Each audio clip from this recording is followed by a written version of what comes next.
Ukraine युद्ध पर रूस की पश्चिमी देशों को बहुत बड़ी धमकी। विदेश मंत्री सर्गेई लावरोव ने पश्चिमी देशों को बड़ी वार्निंग दी है। पश्चिमी देश नहीं समझे तो हालात और ज्यादा खराब हो जाएंगे, ये सीधी वार्निंग पश्चिमी देशों को। यूक्रेन में अमेरिका के सैनिक लगातार जंग लड़ रहे हैं। अमेरिकी सैन्य अधिकारी यूक्रेन को सिखा रहे हैं रणनीति। तो विदेश मंत्री सर्गेई लावरोव ने पश्चिमी देशों को चेतावनी दी है और यह साफ कह दिया गया है कि हालात और ज्यादा खराब होंगे।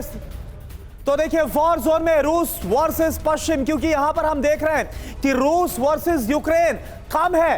अब जो हालात है वो रूस वर्सेस पश्चिम होते हुए नजर आ रहे हैं, क्योंकि बम गोला बारूद एक तरह से टेस्टिंग ग्राउंड बनता हुआ नजर आ रहा है जो यूक्रेन का वॉर जोन है। लेकिन हालात जो अब खराब हो रहे हैं, जो इस वक्त लगातार हम देख रहे हैं तनाव बढ़ता हुआ नजर आ रहा है, वो वेस्टर्न कंट्रीज और रशिया के बीच में। और यही वार्निंग सर्गेई लावरोव भी दे रहे हैं। वॉर जोन में रूस वर्सेस पश्चिम।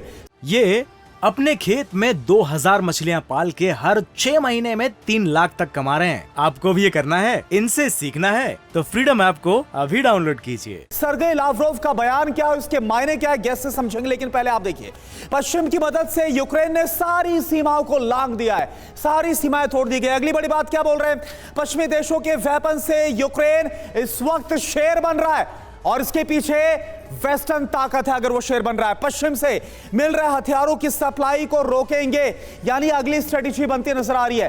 तो यूक्रेन की अब सप्लाई चेन कैसी है यह समझना बहुत जरूरी है। कहां कहां से सप्लाई हो रही है, कैसे सप्लाई हो रही है, इसे आप जरा देख लीजिए। इस वक्त आपके सामने देखिए, पोलैंड की जो सीमा यूक्रेन के साथ लगती है, हम देखते हैं लगातार वहां से रूट है और पोलैंड भी लगातार सप्लाई कर रहा है। स्लोवाकिया की बात की जाए, कुछ हथियार यहां से भी आते हैं। पश्चिमी हथियारों की सप्लाई का रूट यहां से भी है, कुछ हथियार यहां से भी आते हैं। पोलैंड की सीमा और स्लोवाकिया दोनों। इसके साथ साथ अगर हम देखें, रोमानिया, मोल्डोवा, पश्चिमी वेपन की सप्लाई का जो मेन रूट है। तो इसके आगे पोलैंड और स्लोवाकिया का तो जिक्र कर ले, कि आगे और दो कंट्रीज कौन सी है, रोमानिया और मोल्डोवा। पश्चिमी वेपन की सप्लाई का ये मेन रूट है और इंटेलिजेंस असिस्टेंट सेंटर कहां पर है, ये मोल्डोवा में। और ये वार्निंग क्या बता रही है, इसको समझते हैं। संजय भारद्वाज सर, ये वार्निंग, क्योंकि अब युद्ध आपको नहीं लगता ये रशिया वर्सेस यूक्रेन नहीं है, अब हालात अब पश्चिमी देश वर्सेस रूस के बिगड़ते हुए नजर आ रहे हैं।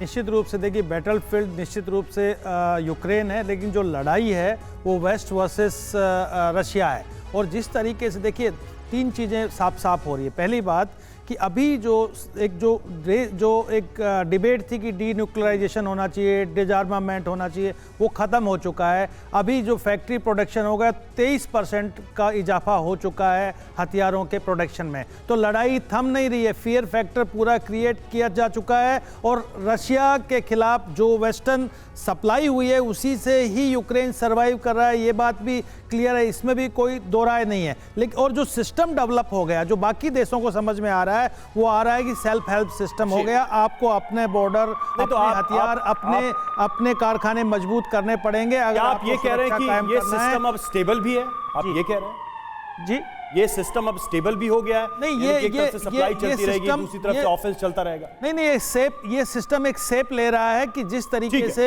जो वेस्टर्न और यूरोपियन जो लिबरल डेमोक्रेटिक कंट्रीज हैं, वो अपने आप को लामबंद कर चुके हैं। जो रॉक स्टेट्स हैं, ऑथोरिटेरियन स्टेट है, इस पे आगे बातचीत करेंगे सर। और एक देखिए, इंटरनेशनल इंस्टीट्यूशंस का रोल बहुत गौण हो चुका है। ये अपने खेत में 2000 मछलियां पाल के हर 6 महीने में 3 लाख तक कमा रहे हैं। आपको भी ये करना है, इनसे सीखना है तो फ्रीडम ऐप को अभी डाउनलोड कीजिए।